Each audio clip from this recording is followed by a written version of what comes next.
हवा दरख्तों के दरमियान सनसनाती हुई चल रही थी जब ईमा ने अपनी जैकेट को अपने गिर्द मजबूती से लपेटा। इसकी टार्च मद्धम हो रही थी और घना जंगल घुप अंधेरे में डूबा हुआ था।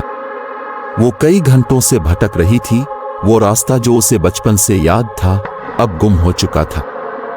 इसका फोन भी बंद हो चुका था और जंगल की आम आवाजें आज कुछ अजीब लग रही थीं। हर चीज गैर मामूली महसूस हो रही थी। चलते चलते ईमा एक पुरानी शिकस्ता झोंपड़ी के सामने आ गई जिसे इसने पहले कभी नहीं देखा था। दरवाजा जरा सा खुला हुआ था और हवा के झोंकों से हल्के से चरचरा रहा था।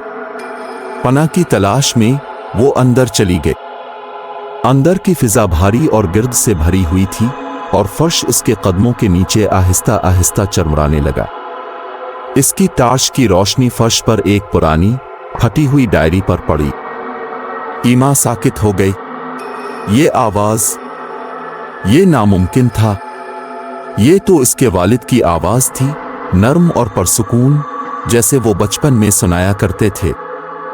लेकिन इसके वालिद को मेरे तो कई साल हो चुके थे। ईमा, फिर आवाज आई, इस बार ज्यादा करीब से।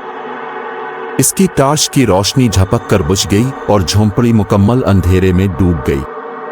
ईमा ने घबरा कर दरवाजे की तरफ हाथ बढ़ाया, लेकिन वो हल नहीं रहा था। खौफ उसके दिल में छा गया। वो दरवाजे को पूरी ताकत से पीटने लगी, जैसे इससे फरार की कोई उम्मीद हो। पीछे से सांसों की आवाज और तेज हो गई, मजीद भारी। क्यों छोड़ दिया था तुमने मुझे? ईमा, आवाज अब बिल्कुल उसके करीब से आ रही थी, सर्द और इल्जाम भरे लहजे में। ईमा की आंखों से आंसू बहने लगे।